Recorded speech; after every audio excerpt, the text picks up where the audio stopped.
yabo uthi angithathanga ama drugs angiphuzanga itshwala. Okay. Although uthi waphuzi boyfriend wami yonke lezinto. Yeah. So stress ukuthi uyakushaya niyakuhlupha buwenza kanjani banjani busiqeda kanjani stress? Yabo stress ngiqeda kanjani? Ngithatha ingane zami ngiyabaleka. Okay. Ngibaleka ngiyolala mhlawumbe ngangani wami. Yeah. Uzonginikeza indawo yokulala for one day. Yeah. After that the next day ngiyombona umunye indawo ngizokulala khona. Then mengiphumula nje ngiyambona ukuthi use right ngiyabuya endlini. Oh, okay. So akazi wakushaya wagcina soya esibhedlela limala kakhulu. Wangishaya wangilemele kakhulu. Yabo la wangishaya ngeplank. Hayibo. Waphuma igazi lana. Ngicabanga ukuthi isandla uyakwazi ukugena phakathi. Yo. Wangishaya kabuhlungu. Bonga kazo. Kodwa still angiboshwanga yena, angifonela amaphoyisa. Yeah. Ngoba ngiyabo ukuthi ngathi ngimiyeka kanje. Yeah. Ngoba ngithi mina khona uNkulunkulu yabo. Sure. Uzowubona.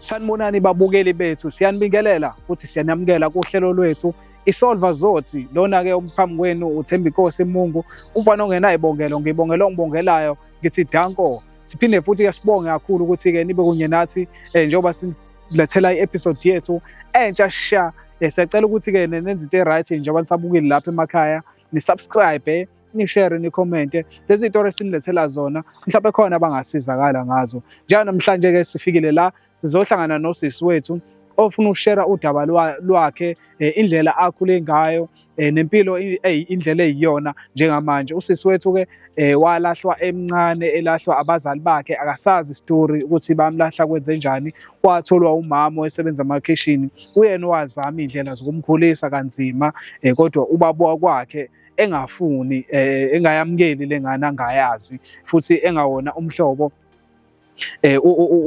umuntu omnyama awujwayele. So socela ukuthi nihambe nathi ke kulona lonke lolu daba esiluhambayo njengamanje, nibe kunye nathi nienjoy futhi nifunde. Danko.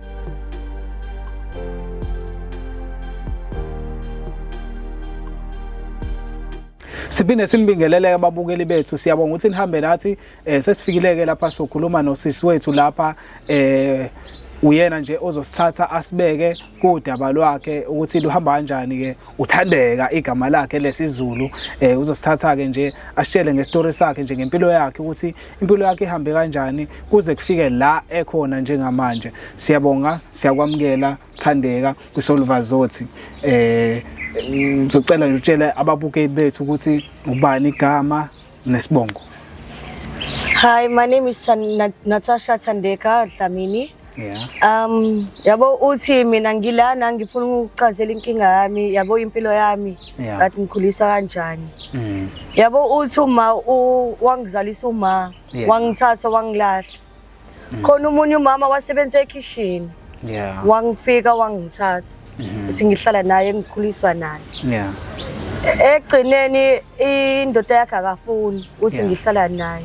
Yeah. Umama wayithatha indlu encane wahlala nami wangikhulisa naye. Yeah. After that wakushona uma. Yeah.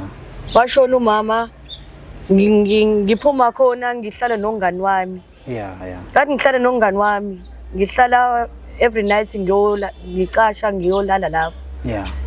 Wabona uma wakhe wangixosha. Wangixosha khona. Yeah. Uthi akafuni uthi ngihlala khona. Yeah. After ngithola uboyfriend. Yeah. Cabanga ukuthi uboyfriend uzonginikeza indawo yokulala. Yeah. Uzongithengela ingubo, uzonginika ukudla. Yabo ngathi ngisafarisha kakhulu. Yeah. Then after that uthi yabo ngiyekile isikole. Yeah, isikole uyeke kuphi grade? Ngiyeke ku grade 8. Ngiyekile isikole. Yeah. Ngathi ngilala eminyango, ngiyalala yonke indawo. Yeah. Ngoba yabo uthi uma ungilahlile. Yeah. After that yabo uthi ungani wami wanginikeza indawo yokulala. Ngathi ngihlale nongani wami. Yeah. Ngihlala naye waqhamuka uma wakhe wangishaya. Yeah.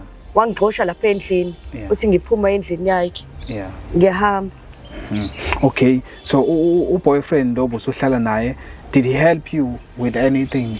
Yabo uthi boyfriend yami kathi ngihlala naye kodwa wangisiza wanginikeza ukudla wanginikeza indawo yokuhlala kodwa from Monday to Sunday uyangishaya wangishaya uyaphuza ubhema ama drugs uyangishaya manje ngithathile ngathi ngizala ingane zo3 again ngoba I was forced uthi ngilala naye before uba uyena after that uthi ngiyabo uthi ngithola ingane zo3 still uyangishaya uyangiabuse ngithatha ingane zami ngibalekile ngathi ngithola umuzi oqasha ngathi ngiyohlala khona yabo uthi it was a very bad life for me so usuqashile emqashweni ubokhokhelwa ubani rent mina ngathi ngiyophanta yabo uthi ngathi ngiyophanta ngithola imali ye rent ngithola ukudla ngihamba nomngani bami ngiyocela imali ngiyenza washing ngithola imali bese ngiyakhokha irent ngithengela ingane zokudla before uthi ngibhalisa imali yeqolo so ingane yakho yokuqala ineminyaka emingaki mina ngiqale ukuthola ingane yami mina ngathi neminyaka u17 ngithola i-first child then ngihlale nengane zami so uphi yena manje uboyfriend seshonile manje kwenzakalani kuyena bathi ugula nje walala ebhedlela after 2 weeks ebhedlela wafona wathi seshonile uthi it was a natural death Ngasichazela ukuthi esikoleni bofunda esikoleni esikanjani sabantu abamnyama noma sabamhlophe noma samandiya ngani ngifunda isikole umuntu omnyama mina ngi-India phela lapho ngathi ngifunda khona what was your experience ufunda nabantu abamnyama uwena wedwa yabo uthi umuntu omnyama nje kade bahlukumeza esikoleni yabo uthi when uIndia thina sithanda ama-India thina sifuna ukufunda nama-India angcolile yabo uthi badonsa inwele zami bathatha isikhwama sami bayalahla yabo uthi bangishaya uthi yini lento uphethe lunch lana yananyanyisa ukudla wakho lana thina sithanda ukudla ama-India yabo so izona zonke izinto ezilide ekuthenini uzogcina uyeka esikoleni ekugcineni ngathi ngikhala angifuni ukufunda ngoba angithanda ukuhlumeza by another child in school okay so ingane zakho ziyafunda zona yafunda ingane zami zifunda esikoleni esikanjani zona bafunda isikole semakhaledi so ucabanga ukuthi khona ba safe khona bona ngeke bahlukumezeke njengawe hayi yonke isikole yafana yabo uthi lapha efunda khona ingane zami nabo futhi bayafika bayakhala uthi khona izinye ingane bayamshaya bathatha lunch yabo bayalahla bayamshaya bafika every day bayacomplaina bayakhala so wena still manje you are independent mother someone okusizayo cha mina ngihlala ngedwa nengane zami ngenza isebenzi yabo ngiyoyenza washing ngiclean imuzi kabantu uthi ngithola lekudla encane noma ngithola imali encane mhlawumbe 30 rand 40 rand ngizopheka for the day yabo uphinde futhi igrant yona sayithola ingane imali yeqolo ngiyathola kodwa ngiyaqasha ne yabo uthi sebhlungu imali yeqolo ufika imali encane yabo plus ama uniform isicathulo esikole ama stationery yaphela imali yeqolo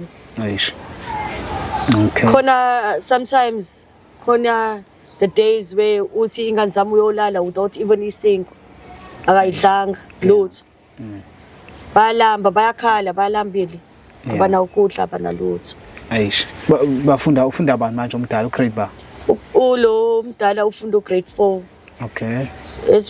Esibili ufunda grade 2. Yeah. Ogcinayo une 6 years ufunda grade 1. Okay. All right, I understand. So la ekuthenini akubikho yini mhlambe la ugcina usuzithola khona usuwenza something ongafuna ukuyenza mhlambe sekuba khona umuntu wesilisa olala naye because you need money. Ngaze kwenzeka lokho? At sometimes I do it. Yeah. At sometimes ngiyayenza ngoba yabo uthi ngidesperate ngifuna imali yokuthengela ingane zami ukudla. Yeah. Yabo uthi mina ngimama mina ngikwazi ubona ukuthi ingane zami yakhala ufuna ukudla. Yeah. That's why sometimes uthi ngiyayenza lezi zinto. Yeah. Ngilala nabafana uthi yabo uthi ngithola le mali encane. At least ngizothenga isinkwa, ngithenga amazambane ngizopheka endlini. Ngiyazi ukuthi egcineni ingane zami uzoyihla uzolala. Eish. Akalala akayihlanga lutho. Yeah. So wena uyawasebenzisa ama drugs noma? Cha. You never. Cha. So ngikathi boyfriend wakho esebenzisa ama drugs ephuza wena bongaphuzi ungathatha ama drugs. Cha. I was never yabo uthi angithathanga ama drugs angiphuzanga itshwala. Okay. Although uthi waphuzi boyfriend wami yonke lezinto. Yeah. So stress ukuthi uyakushaya niyakuhlupha buwenza njani banjani busiqeda kanjani stress? Yabo stress ngiqeda kanjani? Ngithatha ingane zami ngiyabaleka. Okay. Ngibaleka ngiyolala mhlawumbe ngangani wami. Yeah. Uzonginikeza indawo yokulala for one day. Yeah. After that the next day ngiyombona umunye indawo ngizokulala khona. Then mengiphumula nje ngiyabona ukuthi use right ngiyabuya endlini. Oh, okay. So akazi wakushaya wagcina soya esibhedlela limala kakhulu. Wangishaya wangilemele kakhulu. Yabo la wangishaya ngeplank. Hayibo. Waphuma igazi lana. Ngicabanga ukuthi isandla uyakwazi ukugena phakathi. Yo. Wangishaya kabuhlungu. Bongakazi. Kodwa still angiboshwanga yena, angifonela amaphoyisa. Yeah. Ngoba ngiyabo ukuthi ngathi ngimiyeka kanje. Yeah. Ngoba ngithi mina khona uNkulunkulu yabo. Sure. Uzowubona. Yo. Okay, ngiyayozwa story sakho my sister. So yeah manje what you want in your life?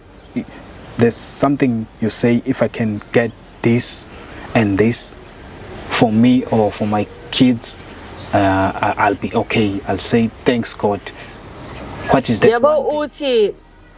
Yabo uthi noma ngithola imuzi ngithola ukudla. Yeah. Ay, right. Ngifuna imuzi ngoba ngiyazi ukuthi ingane zami unayo imuzi kuzohlala khona. Even though uthi lesikhathi ngiyakushona. Yeah. Yabo lesikhathi ngishonile mina ngiyazi ukuthi ingane zami unayo imuzi bazohlala khona. Akho umuntu yabo abazali bami ngeke bahlukumeza ingane zami. Yeah. Ingane zami banawo indawo yokuhlala. Yeah. Yabo uthi futhi mina ngizombongela uNkulunkulu uthi yabo uthi ngithola ukudla. Yeah. Ingane zami ngeke bakulama.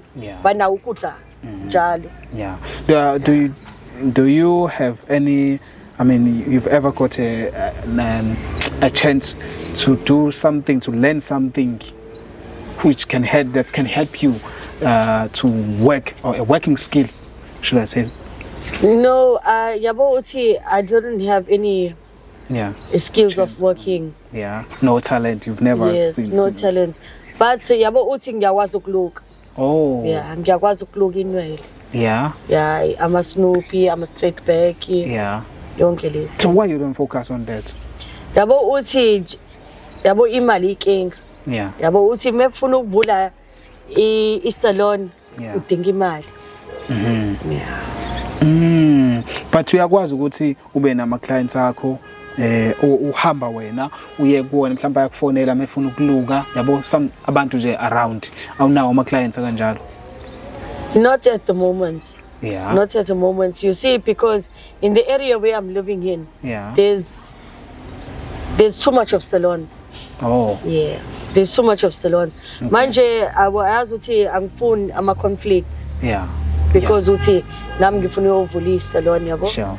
So you don't want a job salon? If someone can offer you a job? Yeah, that will be fine. Yeah. Yes, it will be fine. Yeah. And I'll thank God for that. Let's hope our viewers will see this and maybe one of them will come forward and hire you because you have a potential. If you can do something with your hands, that means you are trying, you have a potential. So you've been abused before. What can you say to the abuser?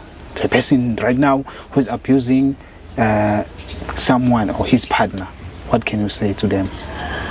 From my point of view, I would like to say that a man that abuses a woman must not tolerate that. Yeah. Abuser needs to be sent to jail. Yeah. Where he needs to be taught a lesson not to abuse women. Okay. Or even children. Yeah. He needs to be punished. But what if you depend on him? To the woman who's depending on her partner. Okay, fine. We do understand that there's women that depends on their partner. Yeah. And still getting abused by him. Yeah. I'm sure a woman can make it on their own. They can make it on their own. What a man can do is a woman can do as well. Yeah. And a woman can get a job and pick herself up. She can lift herself up. Better than depending on a man. You've got a powerful point. To the abusers, what can you say to the man who is abusing women? Men shouldn't be abusing women. Yeah. Because that's not that's not tolerated. Yeah. Men's abusing women. Men's that abuse women doesn't deserve women. They doesn't deserve a woman to be their wife or their girlfriend.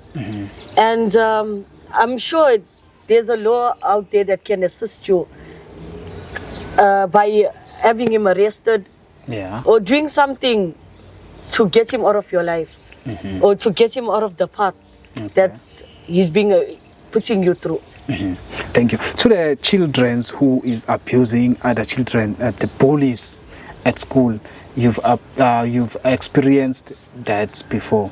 What can you say to the bullies? To those kids that bully other kids, I'm sure their parents need to be disciplining their kids and also sit down and talk to the kids about bullying other children. I'm sure they won't want another child to do that to them. So I don't think so that they should be continuing bullying other children. And the school should be always motivating the kids not to be bullying other children and abusing other children. Children are unique. They all are just the same. So I don't advise for the bad influence that parents are bringing their children up to be bullying other children at school. Thank you. Thandeka, we thank you for coming here and sharing your journey in your life.